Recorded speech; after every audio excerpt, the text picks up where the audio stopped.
평신도를 깨운다. 1장 문제와 도전 부분입니다. 폭발적인 교회 부흥이라는 제목이 먼저 붙어 있고요. 20세기 중반부터 시작하여 그 후 20에서 30년 동안은 한국 교회가 국제적으로 선망의 대상이 되고 있었다. 폭발적인 성장, 제일 큰 교회들, 가장 열성적인 신자에 대한 것 등 많은 찬사와 격려가 날아들었다. 일본에서 일하고 있던 어느 선교사는 오래전부터 한국 교회 부흥을 일컬어 현대 선교사상 위대한 드라마의 하나라고 불렀다. 알렌과 언더우드 두 선교사가 한국에서 1884년에 선교를 시작한 이래 첫 개신자를 얻은 것이 2년 후인 1886년이었다. 그로부터 거의 1세기가 지난 1983년 한 해에 우리나라에서는 약 60만 명의 신자가 증가하였다. 어느 통계에 의하면 우리나라 교회는 매년 13에서 15%의 성장률을 보여왔는데 이는 인구 증가율 2%보다 600에서 700% 앞서는 것이다. 지난 70년대 중반부터 연간 4천여 개의 교회가 생겨나서 하루 10개꼴로 새 교회가 탄생하는 놀라운 결과를 가져왔다. 선교 100주년을 전후하여 우리는 4천만 가운데 4분의 1이 기독교 신자라는 말을 주저하지 않고 할 수 있을 만큼 경이적인 부흥을 이룩한 것이 사실이다. 교회가 그처럼 급성장하게 된 배후에는 그다지 어렵지 않게 발견할 수 있는 몇 가지의 요인들이 오랫동안 작용하고 있었다. 지난 20여 년 동안 소외된 젊은이들의 세계에 성경 하나만을 가지고 뛰어들어 그들의 가슴을 복음의 불길로 타오르게 했던 복음주의 선교기관들의 지속적인 복음화 운동, 오순절 운동의 거센 열풍이 가져다 준 충격, 그리고 이와 같은 외부적인 도전에 크게 자극을 받은 교회 자체의 영적 각성 등을 그 중요한 요소로 꼽을 수 있을 것이다. 여기에다 한 가지 더 들 수 있는 것은 복음이 들어온 이래 오랫동안 계속된 정치적, 사회적 불안 요인이 교회 성장에 긍정적인 기여를 했다는 사실이다. 분명히 한국 교회는 고난의 풀무 속에서 연단을 받아왔다. 그 연단이 오늘의 열매를 거두는 밑거름이 되고 많은 환난 가운데서 주신 하나님의 위로가 특별히 풍성하였던 것이다. 이런 의미에서 우리는 한국 교회가 절대로 우연하게 존재하는 것이 아니라는 사실을 기억해야 할 것이다. 여기까지 해서 폭발적인 교회 부흥이라는 제목 하에 쓰여진 내용이고요. 두 번째로 이제 부흥이 가져다 준 문제점이라는 소제목 하에 읽어보겠습니다. 한편 오늘날 한국교회를 걱정하거나 비판하는 소리를 자주 들을 수 있다. 우리는 심상치 않은 자각 증세를 오래전부터 자기만 아는 소가리처럼 가지고 있었다. 그것은 현실 교회를 볼 때마다 마치 제멋대로 쌓아 올린 벽돌더미 곁에서와 같은 불안과 두려움을 느끼기 때문이다. 솔직히 말해 우리 모두는 교회를 볼 때 될 수 있는 한 긍정적인 시각을 갖기를 원한다. 예수 그리스도가 승리하셨기 때문에 교회의 미래를 놓고 부정적인 시각을 가진다면 그것은 곧 불신앙으로 간주될 수 있을 것이다. 더욱이 교회 부흥에 관한 한 언제나 밝고 적극적인 어조로 말해야 하는 것처럼 인식해왔다. 한국 교회는 반드시 제2의 부흥기를 맞이할 것입니다. 21세기를 위해 하나님은 한국 교회를 크게 들어 쓰실 것입니다. 그러기 위해 교회의 부흥과 함께 선교를 뒷받침할 수 있는 경제 부흥도 함께 허락하실 것입니다. 누구나 들으면 기분이 좋고 새 힘이 나는 이야기이다. 그러나 수십 년 동안 양적 성장에만 매달렸던 한국 교회가 듣기 좋은 낙관론을 펴고 앉아 있기에는 그 형편이 지금 매우 심각하다는 데 문제가 있다. 성장이 멈추었다거나 개척교회가 잘 안 된다는 것 때문에 하는 말이 아니다. 그런 것들은 심장병 환자가 느끼는 자각 증세에 지나지 않는다. 우리를 긴장시키는 것은 자각 증세가 아니라 심장병 그 자체인 것이다. 우리는 지금 이렇게 고백해야만 하는 입장이 되었다. 교회 부흥이 왜 안 되는가? 교회 때문에 안 된다. 교회가 교회의 부흥을 가로막고 있다. 이상하게 들릴지 모르지만 한국 교회 부흥은 그 성격이나 유형이 지난 30여 년 동안 고도 성장을 주도해온 근대화 운동과 비슷한 데가 있다.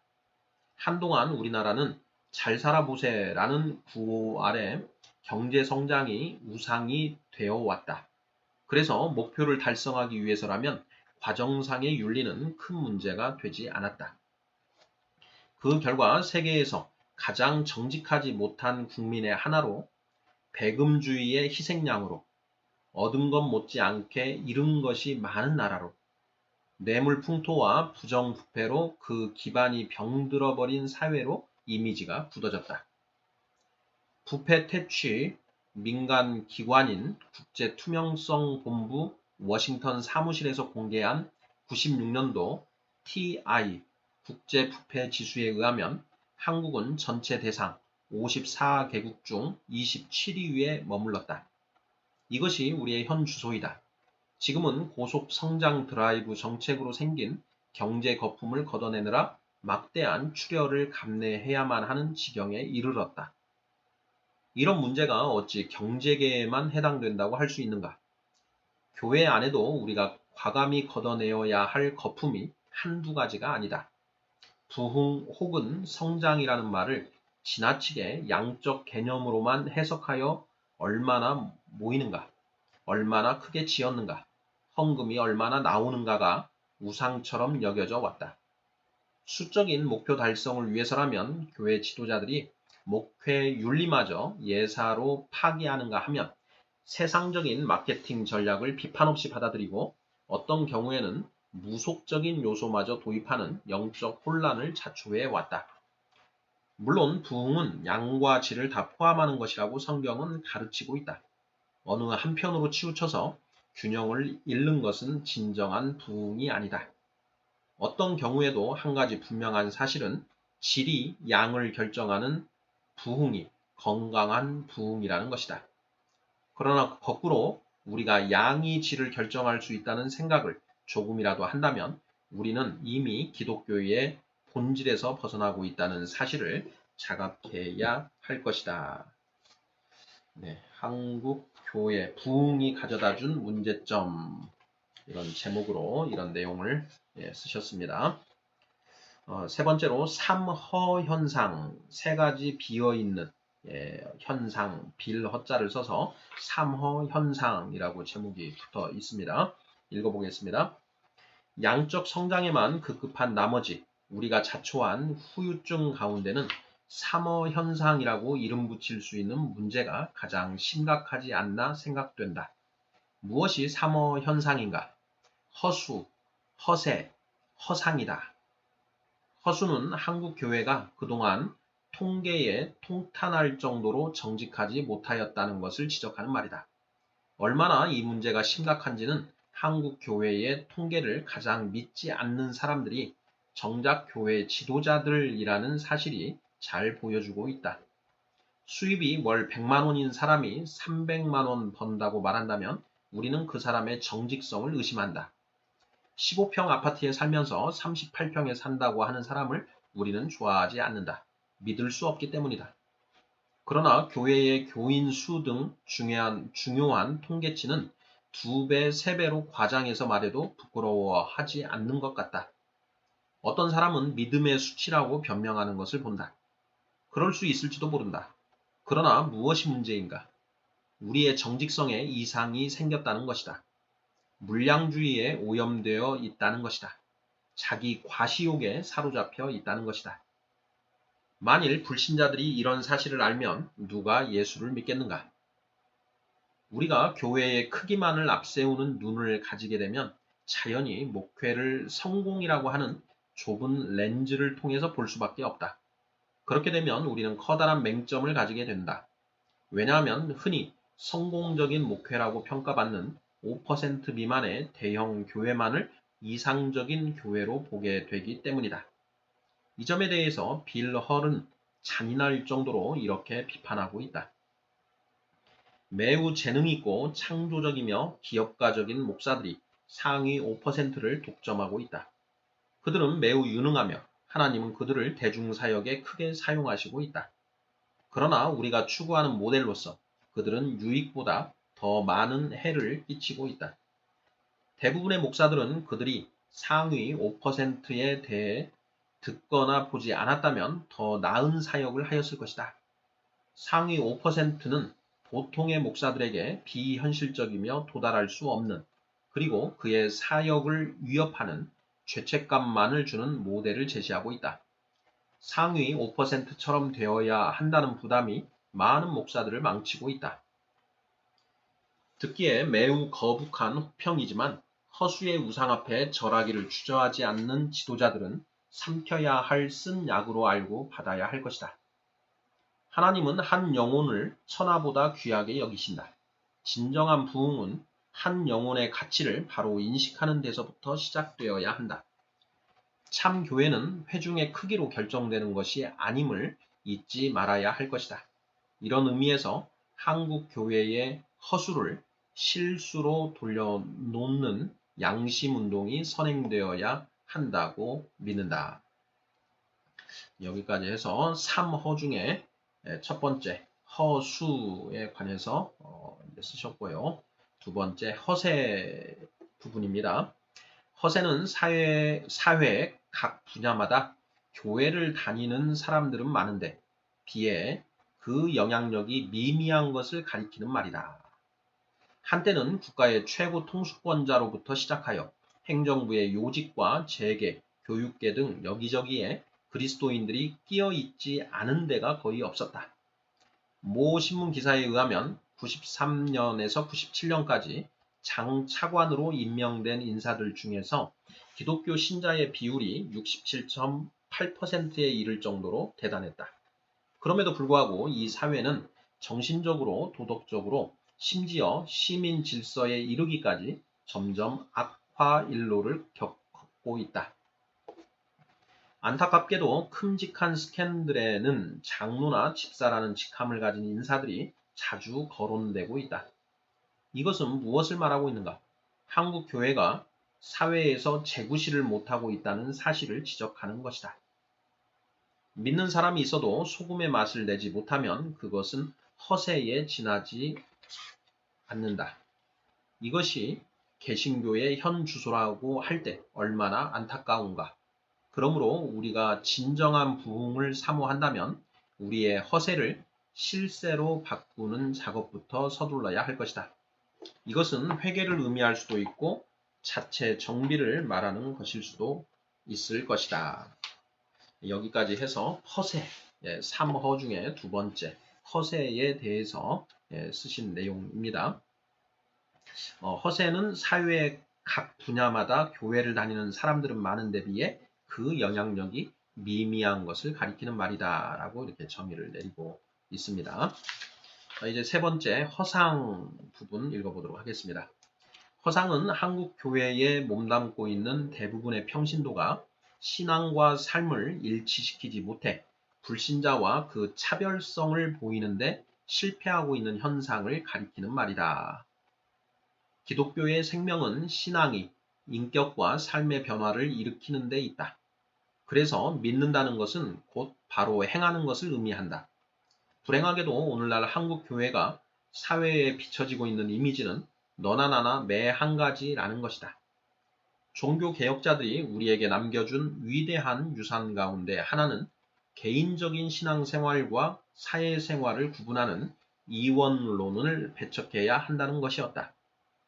그리스도인은 세상에 있으면서 세상에 속하지 않는 균형 잡힌 영성을 추구해야 한다. 하나님을 아는 것이 우리를 아는 것이다. 우리의 삶과 유리된 하나님을 아는 것과 하나님이 없는 우리의 삶을 이해하는 것 모두 종교개혁의 영성이 아니다. 만일 신앙생활이 교회당이라는 울타리 속에서만 중시된다면 이것은 하나님의 피조물인 세상으로부터 도피하는 종교 행위에 지나지 않을 것이다. 믿음은 타락한 피조물이 창조주와 화목하도록 회복시키는 것과 관련이 있다. 믿는 자는 이러한 회복의 과정에 매우 중요한 역할을 감당해야 한다. 그러므로 그리스도인은 창조자인 하나님에 대한 충성과 순종과 사랑 때문에 마땅히 세상에 대한 존중과 관심과 헌신을 가져야 한다. 이와 같은 종교 개혁자들의 위대한 유산을 우리는 잘 보존하지 못하고 있는 것 같다.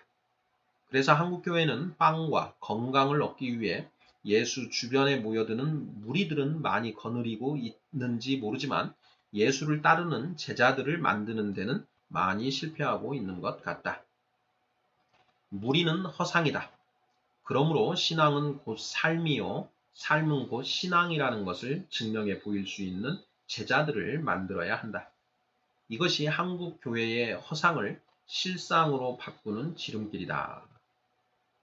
기독교 신자가 전 국민의 의사를 대변할 수 있을 만큼 많아지고 있는 이때 사람들은 지금이야말로 교회가 가진 진면목이 무엇인가를 보고 싶어 하고 있다. 그들이 안고 있는 문제들을 교회가 대답해 주기를 바라고 있다. 어떤 국제적인 행사를 가지고 과시하는 데서 그치지 않고 생활 현장에서 그들과 날마다 얼굴을 맞대고 대면하는 평신도들의 인격과 삶을 통해 살아있는 대답이 주어지기를 기다리고 있다. 그러나 그들 대부분이 점점 실망의 빛을 감추지 못하고 있다. 맛을 잃은 소금이 사람들의 발에 짓밟히듯 이제는 교회가 점점 사람들의 비판의 관역이 되고 있다. 네, 이렇게 쓰고 계십니다. 허상의 개념에 대해서 처음에 나온 부분 다시 한번 읽어보겠습니다. 허상은 한국 교회에 몸담고 있는 대부분의 평신도가 신앙과 삶을 일치시키지 못해 불신자와 그 차별성을 보이는데 실패하고 있는 현상을 가리키는 말이다. 이렇게 정의를 내리고 있습니다. 자, 허상에서 실상으로 나아가야 된다.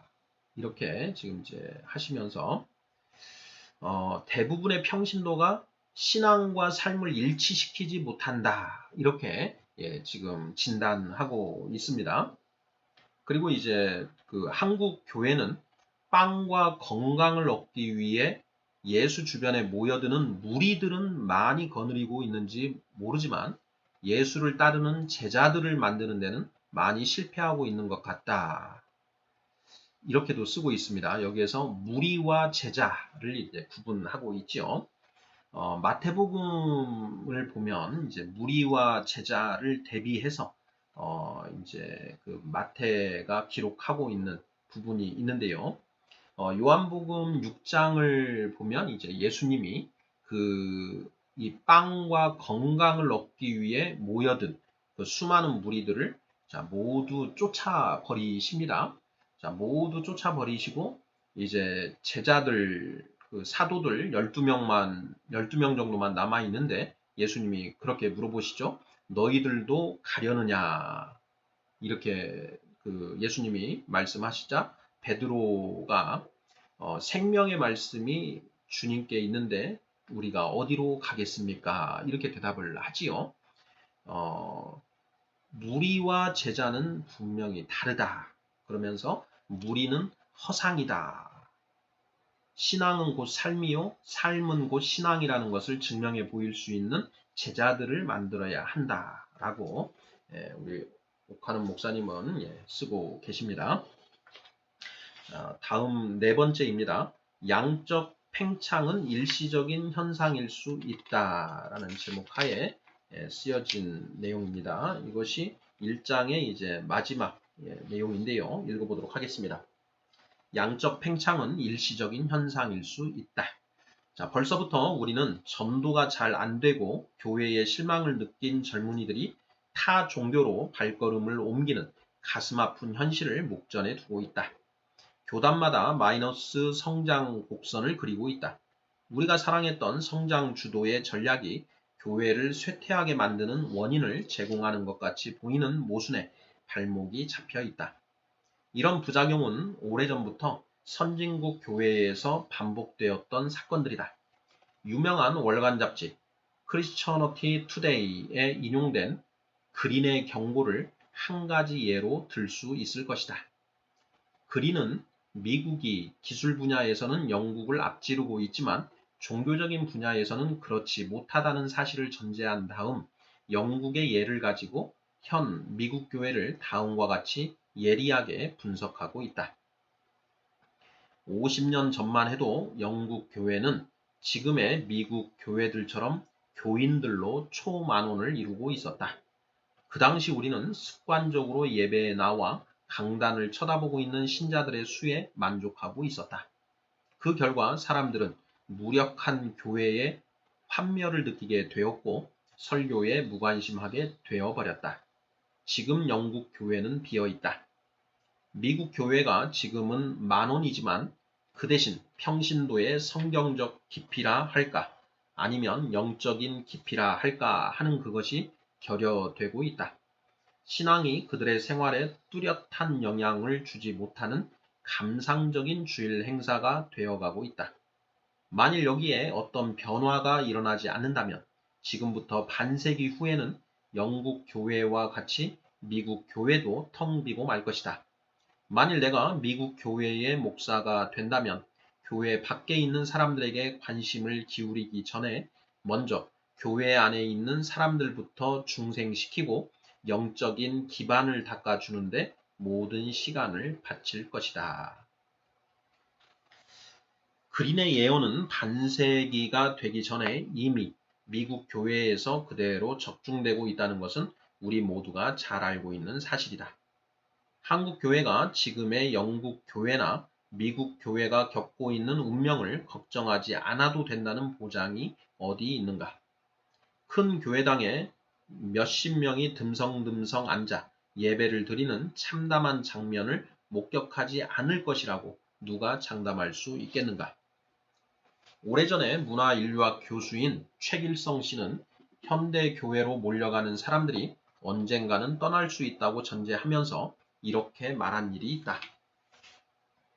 필자는 갑작스러운 기독교의 부흥에 대하여 무속적 신자들이 기독교를 쉽게 수용하고 있기 때문이라 보며 기독교의 일방적인 노력이나 기독교 정신이 바로 토착화한 현상이라고 보지 않는다.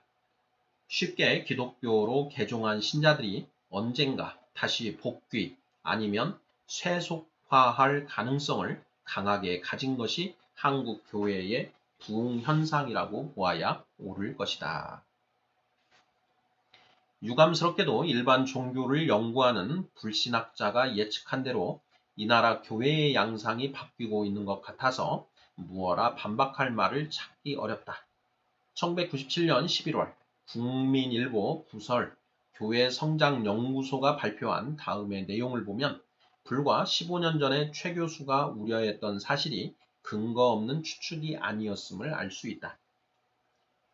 한국 교회가 1960년에서 70년에는 연평균 증가율이 41.2%에 달했으나 1970년에서 80년에는 12.5%, 1980년에서 90년에는 연 4.4%로 되었으며 1991년부터는 성장 자체가 둔화되었다. 그리고 1990년에서 95년 사이에 교인 수의 증가율은 오순절 교단인 기아성이 0.5%, 예장 통합이 0.45%, 감리교 0.4%, 예장 합동이 0.06%에 불과했다는 것이다. 이미 공공연히 알려진 대로 교회 통계의 거품 현상을 고려하면 이 성장 수치는 성장이 아니라 감소를 나타내는 것으로 보는 것이 더 정확할 것이다. 그럼에도 불구하고 교회 안에서 하나님 중심보다 인간 중심의 신앙생활이 더 자연스럽게 받아들여지고 하나님의 요구보다 인간의 요구에 더 잘 부응하는 메시지가 훨씬 큰 환영을 받는다면 그래서 그런 설교를 즐기러 오는 수많은 군중들 앞에 놓고 자신도 모르게 만족하고 있다면 우리는 허벅지를 힘껏 꼬집어서라도 몽롱한 잠에서 깨어나야 할 것이다. 참된 부흥이 양적 성장을 가져다 준다는 것은 사실이다. 기독교 역사 가운데서 일어났던 진정한 부흥이 반드시 수적으로 증가하는 것과 일치하지는 않았다 할지라도 양적 성장이 결코 나쁘거나 잘못된 것이 아니다. 분명히 하나님의 나라는 겨자씨처럼 자라 세계 속에 가득하게 될 날이 올 것이기 때문이다. 그러나 정말 나쁜 것이 하나 있다. 그것은 물량주의의 눈이 어두워져서 한 영혼의 가치와 가능성을 소홀히 여기는 교회 지도자가 될 수 있다는 것이다. 하나님의 관심은 우리 안에 있는 양 99마리를 세는 일보다 우리 안에 들지 아니한 한 마리의 양에 더 많이 쏠려 있다. 어떤 의미에서 하나님은 다수를 기뻐하지 아니하신다고 기록되어 있다. 고린도전서 10장 5절. 양쪽으로 늘어난 하나님의 백성이 인간의 공로로 부각되어 하나님의 영광을 가리고 그의 뜻을 흐리게 할 경우에는 분명히 그 다수를 기뻐하지 않으셨다. 인구 조사를 하고 싶어 하던 다윗의 마음을 불쾌하게 여기시던 하나님의 마음은 지금도 변함이 없다고 생각한다.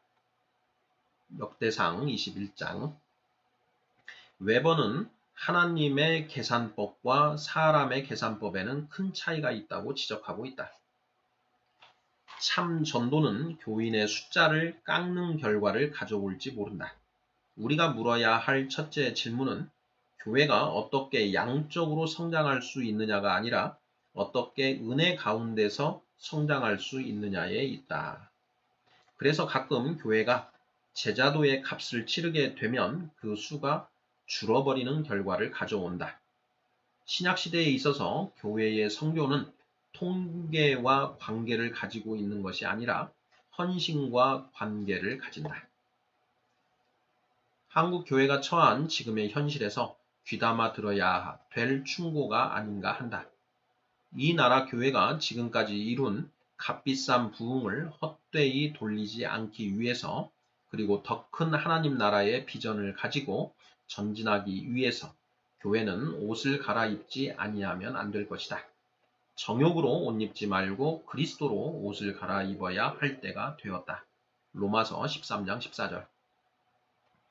이 일은 교회 건물을 새로운 양식으로 바꾸어 짓는다고 해결을 볼 수 있는 문제가 아니다. 목사의 가운에 줄을 하나 더 친다고 해서 그 양상이 달라질 문제도 아니다. 교회의 주체요 얼굴인 평신도를 예수의 제자로 가르치고 훈련하는 것 외에는 다른 길이 없다고 확신한다. 여기에 우리 교회의 사활이 걸려 있다. 문제의 해답은 멀리 있는 것이 아니다. 우리가 성경의 원리로 돌아간다면 우리가 당면한 문제 가운데서 해답을 찾을 수 있을 것이다. 예루살렘 교회는 그들의 문제가 오히려 위대한 평신도 지도자들을 발굴하는 계기가 되지 않았던가. 사도행전 6장 1에서 7절. 전화위복의 가능성은 우리에게도 얼마든지 있는 것이다. 네, 여기까지 해서 1장 문제와 도전이라는 제목 하에 쓰신 내용입니다. 지금 일부 현대교회와 평신도의 1장 부분을 읽어보았습니다. 아멘.